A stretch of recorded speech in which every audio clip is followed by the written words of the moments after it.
My fiancé demanded, "Cancel your best friend as best man. I want my ex there instead." I said, "Interesting choice." Then I canceled the entire wedding and sent her ex an invoice for the deposit with "thanks for the inspiration" attached. Her panicked voicemails revealed I, 29 male, am sitting in what was supposed to be my wedding venue in 3 weeks, watching the event coordinator pack up the sample centerpieces. Just sent the cancellation emails to 150 guests. My phone's been buzzing non-stop for the past 4 hours, but I'm oddly calm about the whole thing. Let me back up. I've been with Meredith, 27, for 3.5 years, engaged for 8 months. The wedding planning had been mostly smooth. She handled decorations, I handled logistics, we both compromised on the guest list. Normal couple stuff. My best friend Derek, 30, and I have been tight since middle school. Dude literally saved my life once when we were teenagers, pulled me out of a riptide. He was there through my dad's cancer, my career struggles, everything. Making him my best man wasn't even a question. Last Tuesday, Meredith drops this bomb over dinner. So I've been thinking, Derek shouldn't be your best man. I literally stopped mid-chew. What? Why? He's just not wedding party material. He's awkward at events. Derek's an engineer. Yeah, he's quiet, but awkward? The man gave a beautiful toast at his brother's wedding last year. Meredith, what's this really about?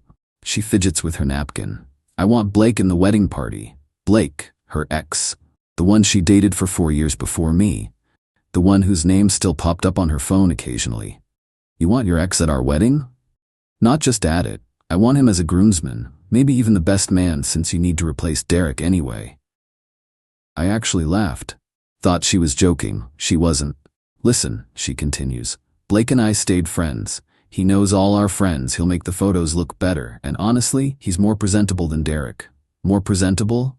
Blake's tall, photogenic. Derek's, short, balding. It'll throw off the aesthetic. The aesthetic. My best friend of 17 years should be excluded from my wedding for the aesthetic. And, she adds, like this is the deal closer. Blake already agreed to do it. You already asked him? Before talking to me? I knew you'd be weird about it. I set down my fork. Really looked at her. This woman I was about to marry just called my best friend unpresentable and went behind my back to recruit her ex. Interesting choice, I said quietly. She smiled, thinking she'd won. So you'll tell Derek? Oh, I'll handle everything. Wednesday morning, 8 a.m., called the venue, explained I needed to cancel. They kept the deposit, 10 grand, non-refundable. Fine. Called the catering company, another 3 grand deposit gone. Photographer? 2 grand. DJ? 500. Florist? 1,500. By noon, I'd canceled everything. Total loss about $22,000. Money I'd saved for 3 years. Then I did something petty, maybe even stupid, but it felt right. I made an invoice, a professional one like I use for my freelance design work. Addressed to Blake Hutchinson, itemized list of all the deposits lost. Total due $22,000. At the bottom, in the notes section, thanks for the inspiration to cancel. Best man position clearly meant more to you than it did to her. Emailed it to him with Meredith CC'd. Then I sent a group message to all 150 wedding guests. The wedding between myself and Meredith is canceled. No drama, just realized we have fundamentally different values. Thank you for your understanding. Packed a bag, turned off my phone, and went to Derek's place. His reaction when I told him, dude, I never liked her anyway. Beer? It's been 6 hours. I finally turned my phone back on. Voicemails from Meredith, 14 texts from Meredith, 68, missed calls from her mom, 8, texts from Blake, 3. The first voicemail, timestamp 12:23 p.m., crying, "What did you do? Why is the venue saying we're canceled? Call me back." Second one, 12:05 p.m., angry, "You can't just cancel our wedding without talking to me." Third one, 1:15 p.m., panicked. "Blake just showed me some invoice? What is this? This is insane." Fourth one, 1:30 p.m., bargaining. Okay, Derek can be best man, Blake doesn't have to be in the wedding. Please call me back. Fifth one, 2 p.m., desperate. My mom is freaking out. Everyone's calling about the cancellation email, we can fix this. I listened to all of them. Blake's texts were actually hilarious. Bro, this invoice is a joke, right? I'm not paying for your wedding drama.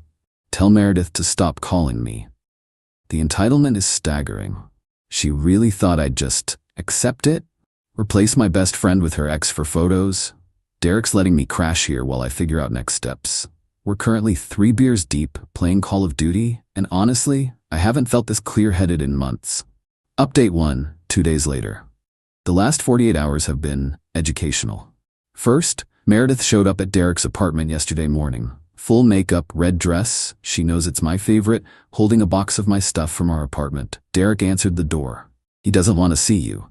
This is between me and my fiancée. Ex-fiancée, Derek corrected. I came to the door. Mistake. Baby, please, she starts. This is crazy. You can't throw away 3 years over one tiny request. Tiny request? You wanted to replace my best friend with your ex. I was thinking about the photos, our memories. Is that so wrong? You called Derek unpresentable. Derek, from behind me. I'm literally right here. Meredith ignored him. Can we just talk, privately? We can talk right here. She huffed. Fine. Mom wants to know who's paying her back for the dress. Her dress. $3,000 designer dress that her mom insisted on buying despite us saying we'd handle it. That's between you and your mom. You canceled the wedding. You wanted your ex as my best man. I said he could be a groomsman, maybe best man. It was a suggestion. Derek actually snorted. You literally told Blake he could do it before even asking. She spun on him. This is your fault. If you weren't so, she gestured vaguely at him, this wouldn't have happened. So what? Derek asked calmly. Short? Bald? Not Instagram worthy? Her face went red. I didn't mean. Yes, you did, I said. And that's the problem. You prioritize appearances over actual relationships. Then came the tactical nuke. Besides, Blake's married. Record scratch moment. What? Yeah, saw it on Facebook yesterday. Got married 6 months ago. Small ceremony. Guess he didn't mention that when you were planning his role in our wedding? Her face went from red to white. She pulled out her phone, furiously scrolling. Found it. Her expression was something. He said he was single. Why would that matter if he was just being a groomsman? Silence. Then her mom's car pulled up. Patricia got out looking like she was ready for war. What is this nonsense about canceling? Do you know how much we've invested? I've invested $22,000 in deposits, Patricia. That's your choice. We bought the dress, the shoes, the jewelry. Again, your choice. I said we didn't need help. How dare you embarrass us like this? Everyone's asking what happened. Derek pulled out his phone, started recording. For legal purposes, he said cheerfully. Patricia went nuclear. You pathetic little man. My daughter was doing you a favor marrying you. You'll never find anyone better. I'd rather be alone than with someone who thinks I'm an aesthetic accessory. Meredith was now crying. Big dramatic tears. I just wanted nice photos. Is that a crime? No, but lying about Blake being single is pretty sketchy. I didn't lie, I just didn't know. Patricia grabbed her daughter's arm. Come on, let the loser stew in his mistake. You'll be begging us to come back. As they left, Patricia shouted, We're keeping the gifts. What gifts? I called back. I canceled before the shower. Door slam. Car peel out. Blake texted an hour later. Dude, she's been blowing up my wife's phone. Make it stop. I responded, not my circus anymore. Then the social media campaign started. Meredith posted this long thing about toxic masculinity and men who can't handle confident women. Her friends piled on. Comments about how I was threatened by her past and too insecure for an adult relationship. So I posted the invoice I sent Blake. No context, just the image. Comments exploded. People asking why her ex got a wedding cancellation invoice, why his name was even involved. The narrative crumbled fast. Her sister Anna actually texted me. Is it true she wanted Blake as best man? Yup. Jesus. I'm sorry. She told us you were jealous of their friendship. She wanted to remove Derek for the aesthetic and replace him with Blake. That's... wow. Mom's telling everyone you're having a breakdown, tube you. I'm playing video games and eating pizza with Derek. Most peaceful I've been in months. Good for you. Last night around 11 p.m. Meredith sent a long text. I'm sorry I hurt Derek's feelings, but you're overreacting. Blake means nothing to me romantically. I just wanted our wedding to look perfect. Every girl dreams of the perfect wedding photos. Why is that wrong? You're throwing away our future over one small ask. Please reconsider. We can do counseling. I'll apologize to Derek. Whatever you want. I responded, you planned our wedding with your ex before consulting me. That's not a small ask. That's a fundamental breach of trust. The deposits are gone. The relationship is done. Please stop contacting me. You're going to regret this. I already regret not seeing the red flags sooner. She sent 30 more texts, ranging from insults to apologies to threats about what she knows about me. I'm genuinely curious what she thinks she has. Derek's been a champ. Took today off work to help me apartment hunt. Found a decent studio downtown. Moving in next week. Already called a lawyer about getting my stuff from our old place. The wedding was supposed to be in 18 days. Instead, I'll be setting up a new apartment. Honestly, can't wait. Update 2, 1 week later. Thought I was done updating, but the entitlement has reached new heights, and y'all deserve to hear this. Moved into my new studio apartment 3 days ago. Derek and his brother helped. Was feeling good, finally processing everything in peace. Then Wednesday happened. Got a call from my credit card company about suspicious activity. Someone tried to buy $8,000 worth of furniture online using my card. Shipping address? The apartment I'd shared with Meredith. Canceled the card immediately, disputed the charges, and filed a police report.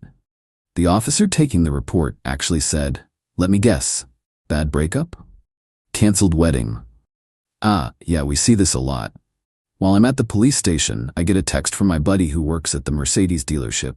"Yo, your ex just tried to trade in your car for a new lease. We refused since her name's not on the title, but thought you should know. My car, that I bought 2 years ago, that only has my name on everything." I raced over there. Sure enough, Meredith's there with Blake. Apparently his wife kicked him out after the invoice incident, arguing with the sales manager. "It's community property," she's saying. "We were never married," I said, walking in. She spun around. "Oh, now you show up. To stop you from stealing my car?" "Yeah." Blake stepped forward, trying to look intimidating. "Hey man, she just needs some help getting back on her feet." "With my car? After your involvement destroyed our relationship?" "I didn't destroy anything. You're the one who went nuclear over nothing." The sales manager looked entertained. "Sir, would you like us to call the police?" "Already filed a report for the credit card fraud." Meredith's face went pale. "Credit card fraud? I used the card for necessities. $8,000 in furniture? I need somewhere to sit." "You have furniture." "It doesn't match my new aesthetic." The manager actually laughed, then covered it with a cough. Blake tried to play mediator. "Look, just let her use the car for a few weeks. The married man who was going to be my best man wants me to loan my ex my car? That's rich. I'm separated. Because of this situation?"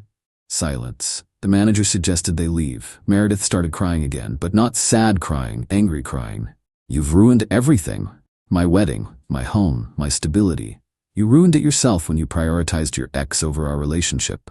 It was about photos." Derek, who'd apparently followed me there, solid friend, piped up.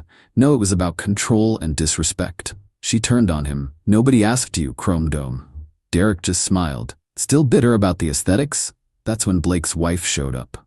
Yeah, that escalation. Tall woman, designer, everything, looking furious. "There you are." Blake went white. "Babe, I can explain." "Explain why you're helping your ex steal her ex's car?" Meredith stepped forward. "We're just friends." "Friends? Friends? You asked him to be in your wedding. He told me he was helping a coworker move." Plot twist. Blake stammered. "It wasn't like that." His wife turned to me. "Is this the guy?" Referring to me. "I'm the one who canceled the wedding when I found out about their arrangement." She nodded. "The invoice sender. Creative. I liked that." Then she turned to Blake. "Get in the car. Now."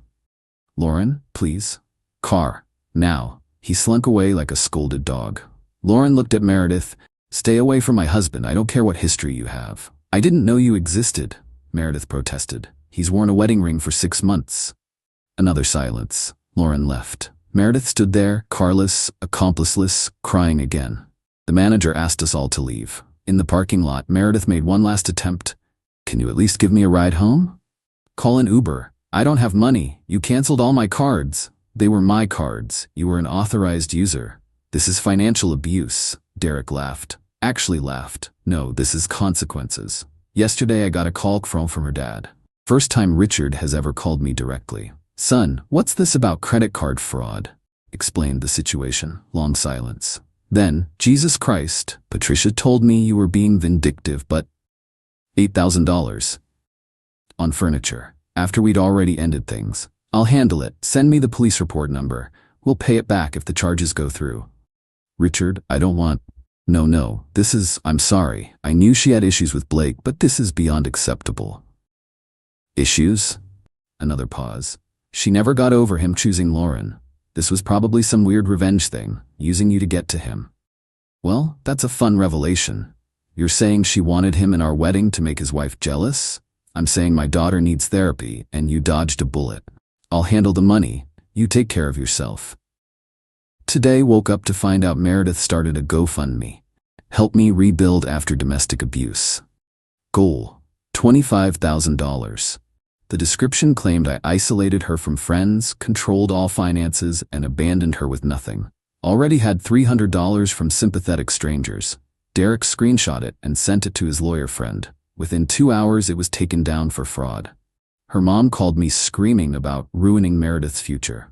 Patricia, she committed credit card fraud and lied on a fundraising site. She's heartbroken. You broke her. She tried to steal my car with her married ex-boyfriend. He's separated. Because of her. Click. The wedding would have been next Saturday. Instead, Derek and I are doing a barbecue at his place, calling it the Dodged a Bullet barbecue. His brother's bringing his smoker. My cousin's band is playing. We invited everyone who was supposed to come to the wedding. Currently RSVPs, 73 yes, 12 no. The rest haven't responded. Her sister Anna messaged, "Can I come to the barbecue? I'll bring potato salad." Aren't you Meredith's sister? Yeah, but she tried to steal your car. That's fucked up. Plus, Derek seems cool, and she was horrible to him. So Meredith's own sister is coming to my anti-wedding party. Life's wild sometimes. Final update, 3 weeks later. Wedding day came and went. The Dodged a Bullet barbecue was incredible. 84 people showed up, including Anna, Meredith's sister, who brought the best potato salad I've ever had and stayed till 2 a.m. doing shots with Derek's brother. But that's not why I'm updating. Remember the invoice I sent Blake? The $22,000 one? Well, Lauren, Blake's wife, did something amazing. She actually sent me a check for $5,000 with a note. This is from Blake's personal account. Consider it partial payment for the chaos he helped cause. The rest is coming in installments once my lawyer is done with him. Thank you for opening my eyes. L. I didn't cash it initially, felt weird. But Derek convinced me. Dude, that money was for your wedding. Take it. So I did. Put it straight into savings. Then yesterday got served with legal papers. Meredith is actually suing me for deliberate infliction of emotional distress and financial abandonment. She's seeking $50,000 in damages. Her claims, I maliciously canceled the wedding to humiliate her. I trapped her in financial dependence, then cut her off. I orchestrated a harassment campaign against her. I caused her to lose her job. News to me. That last one was interesting. Called Anna to ask WTF. Oh yeah, she got fired last week, kept missing work to deal with the wedding crisis, and then they found out she was using company time to plan her GoFundMe and talk to lawyers. Her own choices got her fired. But somehow that's my fault? My lawyer, yes, got a real one now, laughed when he read the filing. This is desperation. She has no case. Countersue for the credit card fraud and will probably never hear from her again. But the real kicker came this morning. Richard, her dad, called. I need you to know something. We're moving. Okay? To Florida, Patricia and I, next month. That's good for you? We're not taking Meredith. Silence. She's 27 years old and we're done enabling her. This whole situation, finding out about Blake, the theft attempts, now this lawsuit, we're done.